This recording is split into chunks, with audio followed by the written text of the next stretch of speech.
earlier this week, if you were watching us, we were talking about how palm oil growers should ensure that its products are cultivated in a socially responsible manner, considering that palm oil is widely used in food and cleaning products. Now, with demand increasing, some plantation owners have raised concerns that converting to higher cost sustainable palm oil production may actually hurt their profitability, and that deforestation leads to carbon dioxide emissions, haze pollution, and the loss of habitats for some animals.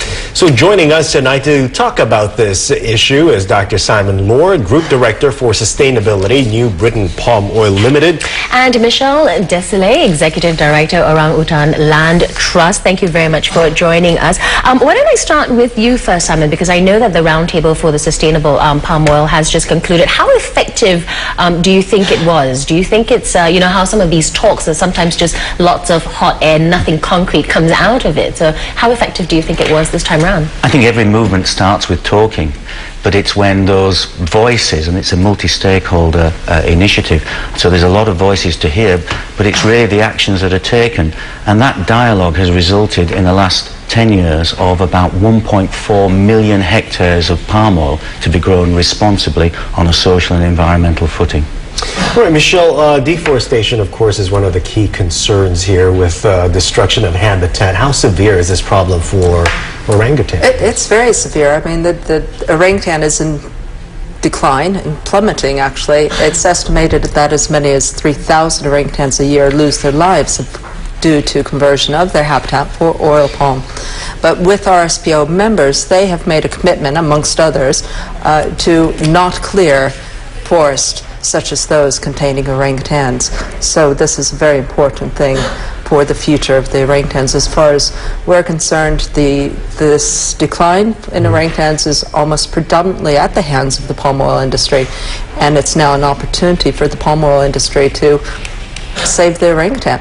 Okay, with the members agreeing, of the RSPO, agreeing to, you know, cultivate our oil palm in a very responsible manner, but there is no law, it's just a set standard. How do we know that they are actually agreeing to this? Because profitability can actually, you know, start to eat into their margins if they do go sustainable. And how do you actually monitor them?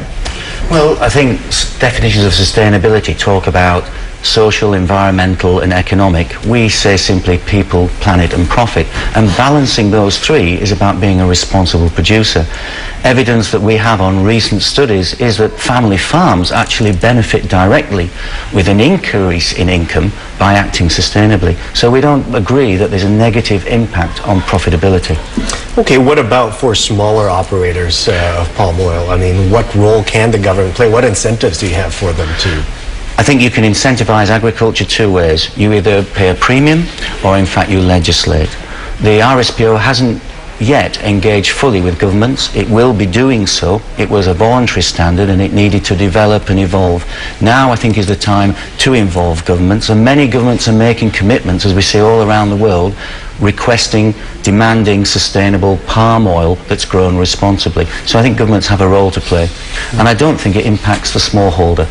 Our studies show a positive benefit. Okay, but just besides just you know the companies itself, governments should also play a role. And you know, what kind of public awareness should there be as well in understanding this? Because not a lot of people know that, you know, palm oil is actually used in a lot of products that we use today, and the demand is increasing as well. It's changing. Not only is it food and products, it's now going to biofuels as well.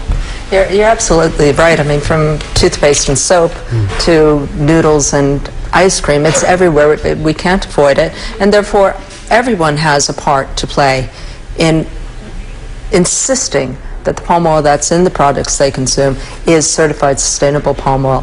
So this awareness through media, through schools, through institutions, even zoos, can help raise this awareness for the public to know what they're looking for, and what they're looking for is sustainably produced palm oil. Well, Michelle, are you hoping that, are you hoping that, you know, perhaps it'll go down the road of shark's fin? Because right now, shark's fin is getting a lot of attention. You know, supermarkets are, you know, some supermarkets are not going to sell shark's fin if, you know, it's farmed the wrong way.